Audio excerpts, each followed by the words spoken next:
విశాఖ నిప్పుల కొలిమిని తలపిస్తుంది. భానుడు భగభగమంటూ ప్రతాపం చూపిస్తున్నాడు. బ్రేక్ మాన్సూన్ ఎఫెక్ట్తో పగటి ఉష్ణోగ్రతలు గణనీయంగా పెరిగాయి. 12వ తేదీ వరకు వేడి వాతావరణం ఉంటుందని నిపుణులు అంచనా వేస్తున్నారు. గాలిలో తేమ శాతం కూడా తగ్గిపోవడంతో హీట్ వేవ్ పెరుగుతుంది. విశాఖలో పెరుగుతున్న ఉష్ణోగ్రతలపై మరింత సమాచారం విశాఖ ప్రతినిధి అనురాధ అందిస్తారు. విశాఖపట్నంతో పాటు రాష్ట్ర వ్యాప్తంగా భానుడి బగబగలు పెరుగుతూ ఉన్నాయి. ముఖ్యంగా ఎండల తీవ్రత భారీగా పెరిగింది. అయితే ఈసారి మాన్సూన్ త్వరగా వచ్చింది, మంచి వర్షాలు వస్తాయి, ఎండల తీవ్రత తగ్గుతుంది అని అంతా ఊహించినప్పటికీ కూడా దానికి విరుద్ధంగా ప్రస్తుతం బ్రేక్ మాన్సూన్ నడుస్తూ ఉంది. బ్రేక్ మాన్సూన్ సీజన్లో పొడి వాతావరణం పెరుగుతుంది. పొడి గాలుల తీవ్రత ఎక్కువైన నేపథ్యంలో మొత్తం రాష్ట్రంలో ఎక్కడ చూసినా కూడా రాష్ట్రం అంతటా కూడా నిప్పుల కొలమిని తలపిస్తున్న పరిస్థితి కనిపిస్తూ ఉంది. దాదాపుగా ప్రతి జిల్లాలోని 35 డిగ్రీల నుంచి 40 డిగ్రీల పైబడి ఉష్ణోగ్రతలు నమోదవుతూ ఉన్నాయి.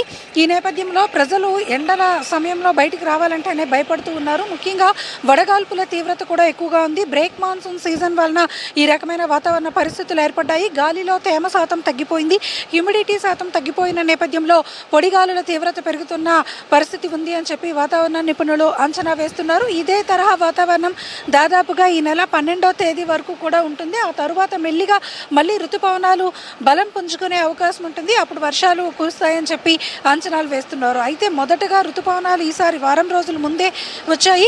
మంచి వర్షపాతం ఉంటుంది అని అంచనాలు వేసినప్పటికీ కూడా ఇప్పుడు ప్రస్తుతం అది పూర్తిగా బలహీనపడి, అంటే అరేబియా సముద్రంలో ఇటు బంగాళాఖాతంలో ఏర్పడిన వాయుగుండాల ప్రభావంతో ఋతుపవనాలు పూర్తిగా వీక్ అయ్యాయి.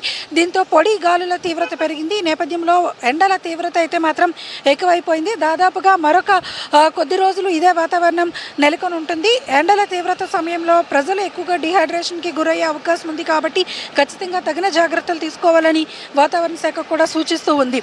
మరోవైపు తీర ప్రాంతాల్లో గాలుల తీవ్రత ఉన్న పొడి గాలుల తీవ్రత ఎక్కువగా వస్తున్న నేపథ్యంలో హీట్ వేవ్స్ పెరుగుతూ ఉన్నాయి. దీంతో విశాఖపట్నం లాంటి కోస్టల్ సిటీస్లో ఆ తీవ్రత మరింత ఎక్కువగా కూడా కనిపిస్తూ ఉంది. ఖచ్చితంగా 12వ తేదీ వరకు మాత్రం ఎండల తీవ్రత ఉంటుంది. పగటి ఉష్ణోగ్రతలు పెరుగుతాయి. కాబట్టి ప్రజలు అప్రమత్తంగా ఉండాలి. ఎండల్లో వెళ్ళేటప్పుడు తగిన జాగ్రత్తలు తీసుకోవాలని వాతావరణ శాఖ సూచనలు జారీ చేస్తుంది. మొత్తానికి ఏది ఏమైనా ఋతుపవనాలకి బ్రేక్ పడిన నేపథ్యంలో ఖచ్చితంగా ఎండల తీవ్రత అయితే మాత్రం పెరుగుతుంది. అయితే దీని తరువాత, అంటే బ్రేక్ మాన్సూన్ తర్వాత వచ్చే వాతావరణ పరిస్థితుల్లో కొంత మార్పులు కనిపించవచ్చు అని చెప్పేసి ఆశాభావాన్ని అయితే వ్యక్తం చేస్తూ ఉన్నారు నిపుణులు. మొత్తానికి చూడాలి మరి 12 తరువాత ఋతుపవనాల వేగం పుంజుకుంటే కనుక మంచి వర్షాలు కురిసే అవకాశం అయితే మాత్రం కనిపిస్తూ ఉంది. ప్రస్తుతానికి వేడి వాతావరణమే కొనసాగుతూ ఉంది. వీడియో జర్నలిస్ట్ ధనుష్తో అనురాధ, HM టీవీ, విశాఖపట్నం.